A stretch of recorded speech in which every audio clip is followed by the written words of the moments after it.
Let us consider how to stir up one another to love and good works. This is the calling of every believer and the heartbeat of this podcast. You're listening to Let Us Consider, where we turn to the Bible, theology, and the life of the church to strengthen our faith and encourage one another in Christ. Today we come to episode 8 of our Reading Through the Bible program. This is Thursday, January 8th, 2026, and we are beginning in Genesis 25. I am reading out of the New American Standard Bible. Now Abraham took another wife, whose name was Keturah. She bore to him Zimran and Jokshan and Medan and Midian and Ishbak and Shua. Jokshan became the father of Sheba and Dedan, and the sons of Dedan were Asherim and Letushim and Lumim. The sons of Midian were Ephah and Epher and Hanach and Abida and Eldaah. All these were the sons of Keturah. Now Abraham gave all that he had to Isaac. But to the sons of his concubines, Abraham gave gifts while he was still living, and sent them away from his son Isaac eastward to the land of the east. These are all the years of Abraham's life that he lived, 175 years. Abraham breathed his last and died in a ripe old age, an old man and satisfied with life, and he was gathered to his people. Then his sons Isaac and Ishmael buried him in the cave of Machpelah in the field of Ephron, the son of Zohar the Hittite, facing Mamre, the field which Abraham purchased from the sons of Heth. There Abraham was buried with Sarah his wife. It came about after the death of Abraham that God blessed his son Isaac, and Isaac lived by Beer-lahai-roi. Now these are the records of the generations of Ishmael, Abraham's son, whom Hagar the Egyptian, Sarah's maid, bore to Abraham. And these are the names of the sons of Ishmael, by their names, in the order of their birth: Nebaioth, the firstborn of Ishmael, and Kedar, and Adbeel, and Mibsam, and Mishma, and Duma, and Massa, Hadad, and Tema, Jetur, Naphish, and Kedemah. These are the sons of Ishmael, and these are their names, by their villages and by their camps, 12 princes according to their tribes. These are the years of the life of Ishmael, 137 years, and he breathed his last and died, and was gathered to his people. They settled from Havilah to Shur, which is east of Egypt, as one goes toward Assyria. He settled in defiance of all his relatives. Now these are the records of the generations of Isaac, Abraham's son. Abraham became the father of Isaac. And Isaac was 40 years old when he took Rebekah, the daughter of Bethuel, the Aramean of Paddan Aram, the sister of Laban, the Aramean, to be his wife. Isaac prayed to the Lord on behalf of his wife because she was barren. And the Lord answered him, and Rebekah his wife conceived. But the children struggled together within her, and she said, "If it is so, why then am I this way?" So she went to inquire of the Lord. The Lord said to her, "2 nations are in your womb, and 2 peoples will be separated from your body. And one people shall be stronger than the other, and the older shall serve the younger." When her days to be delivered were fulfilled, behold, there were twins in her womb. Now the first came forth red, all over like a hairy garment, and they named him Esau. Afterward his brother came forth with his hand holding on to Esau's heel, so his name was called Jacob. And Esau was 60 years old when she gave birth to them. When the boys grew up, Esau became a skillful hunter, a man of the field, but Jacob was a peaceful man, living in tents. Now Isaac loved Esau because he had a taste for game, but Rebekah loved Jacob. When Jacob had cooked stew, Esau came in from the field, and he was famished. And Esau said to Jacob, "Please let me have a swallow of that red stuff there, for I am famished." Therefore his name was called Edom. But Jacob said, "First, sell me your birthright." Esau said, "Behold, I am about to die, so of what use then is the birthright to me?" And Jacob said, "First, swear to me." So he swore to him, and sold his birthright to Jacob. Then Jacob gave Esau bread and lentil stew, and he ate and drank, and rose and went on his way. Thus Esau despised his birthright. Now there was a famine in the land, besides the previous famine that had occurred in the days of Abraham. So Isaac went to Gerar, to Abimelech, king of the Philistines. The Lord appeared to him and said, "Do not go down to Egypt. Stay in the land of which I shall tell you. Sojourn in this land, and I will be with you and bless you. For to you and to your descendants I will give all these lands, and I will establish the oath which I swore to your father Abraham. I will multiply your descendants as the stars of heaven, and will give your descendants all these lands, and by your descendants all the nations of the earth shall be blessed. Because Abraham obeyed me and kept my charge, my commandments, my statutes, and my laws." So Isaac lived in Gerar. When the men of the place asked about his wife, he said, "She is my sister." For he was afraid to say my wife, thinking the men of the place might kill me on account of Rebekah, for she is beautiful.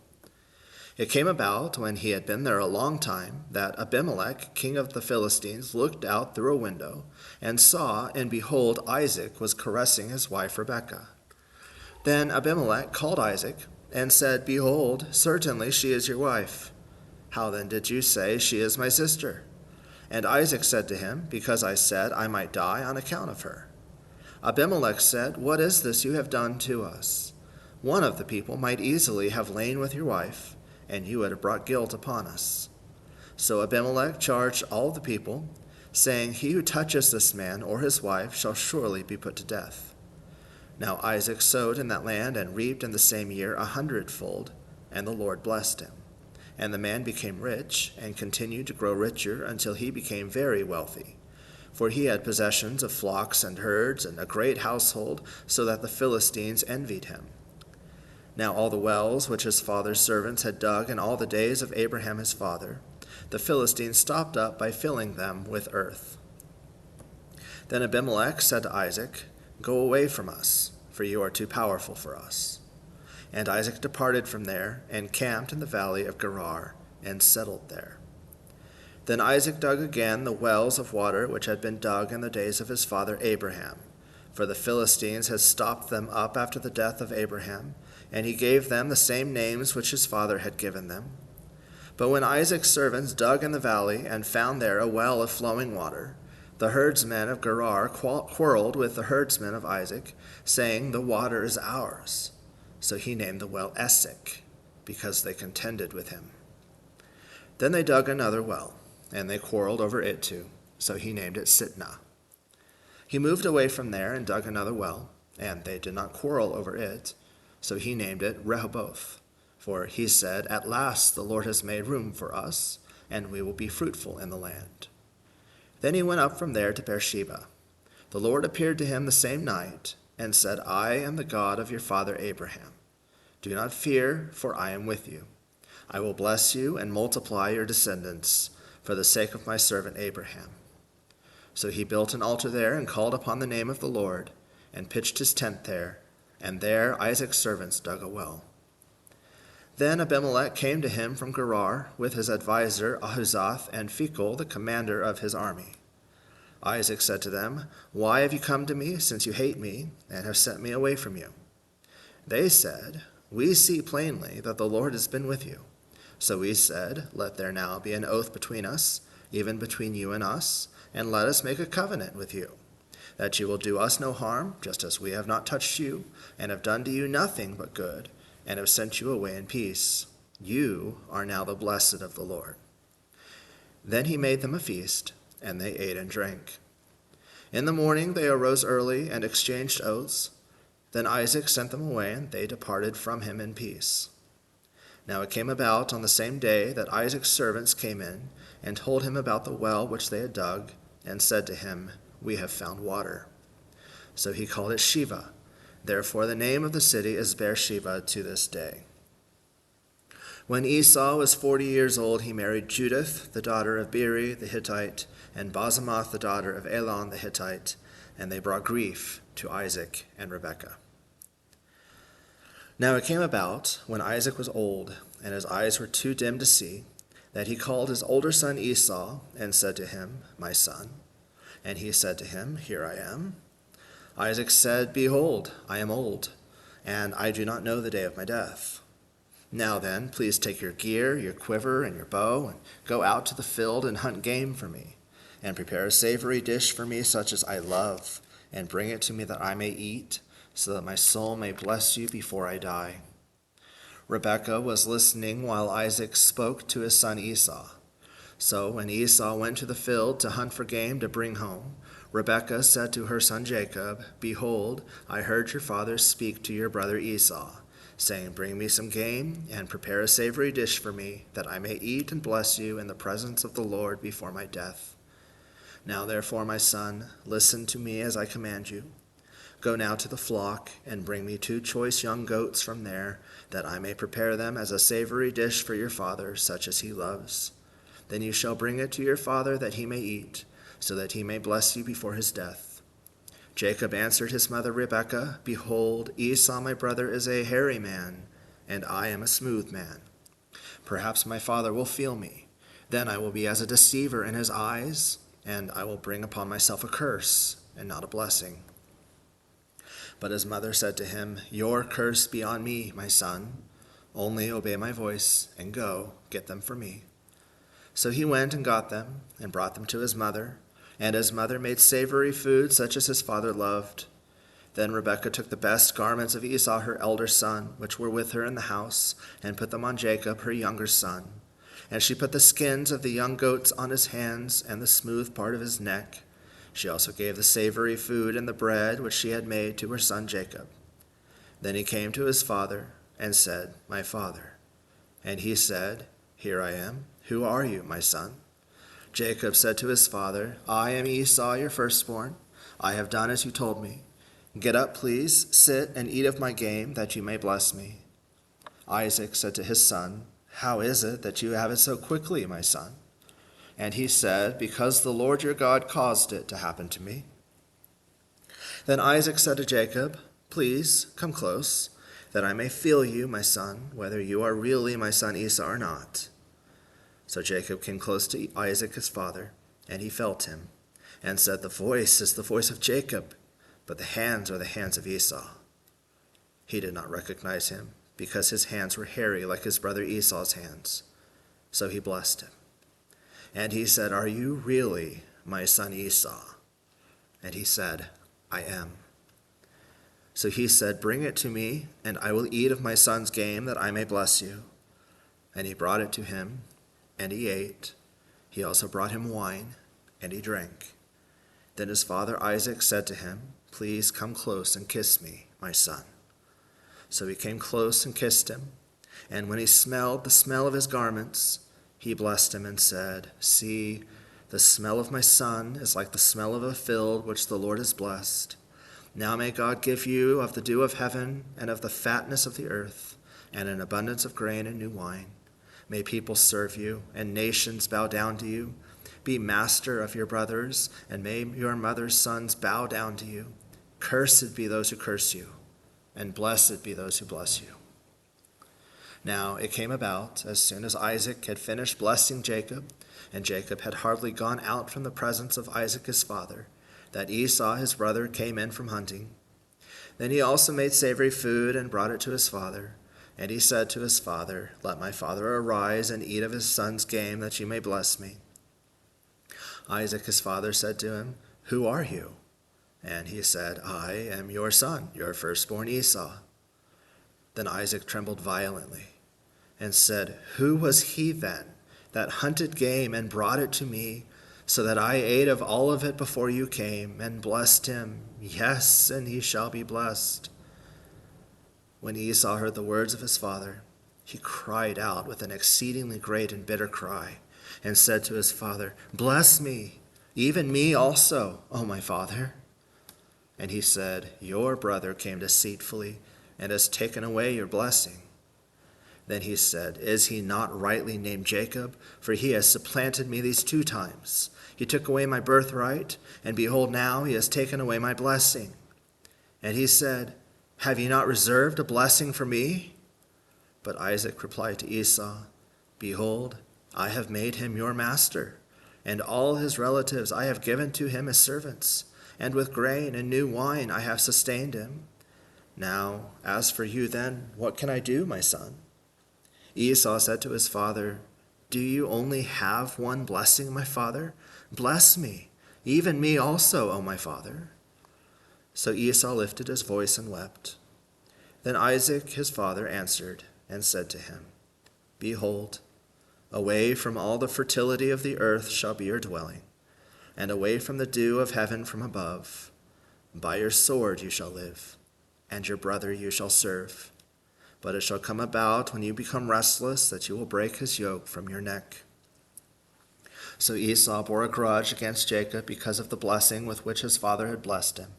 And Esau said to himself, "The days of mourning for my father are near. Then I will kill my brother Jacob." Now when the words of her elder son Esau were reported to Rebekah, she sent and called her youngest son Jacob and said to him, "Behold, your brother Esau is consoling himself concerning you by planning to kill you. Now, therefore, my son, obey my voice and arise, flee to Haran to my brother Laban. Stay with him a few days until your brother's fury subsides, until your brother's anger against you subsides and he forgets what you did to him. Then I will send and get you from there. Why should I be bereaved of both of you in one day?" Rebekah said to Isaac, "I am tired of living because of the daughters of Heth. If Jacob takes a wife from the daughters of Heth like these, from the daughters of the land, what good will be my life to me?" Now we turn over to Psalm chapter 6. For the choir director with stringed instruments upon an 8-string lyre, a psalm of David. O Lord, do not rebuke me in your anger, nor chasten me in your wrath. Be gracious to me, O Lord, for I am pining away. Heal me, O Lord, for my bones are dismayed, and my soul is greatly dismayed. But you, O Lord, how long? Return, O Lord, rescue my soul, save me because of your loving kindness, for there is no mention of you in death. In Sheol, who will give you thanks? I am weary with my sighing. Every night I make my bed swim. I dissolve my couch with my tears. My eye has wasted away because of grief. It has become old because of all my adversaries. Depart from me, all you who do iniquity, for the Lord has heard the voice of my weeping. The Lord has heard my supplication. The Lord receives my prayer. All my enemies will be ashamed and greatly dismayed. They shall turn back. They shall suddenly be ashamed. And now over to Proverbs 6.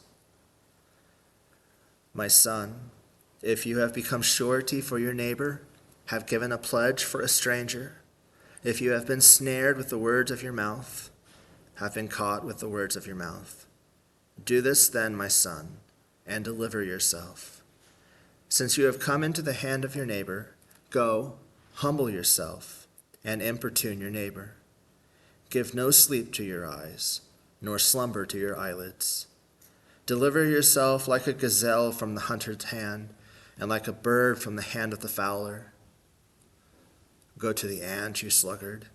Observe her ways and be wise, which having no chief, officer, or ruler, prepares her food in the summer and gathers her provision in the harvest. How long will you lie down, O sluggard? When will you arise from your sleep? A little sleep, a little slumber, a little folding of the hands to rest. Your poverty will come in like a vagabond, and your need like an armed man.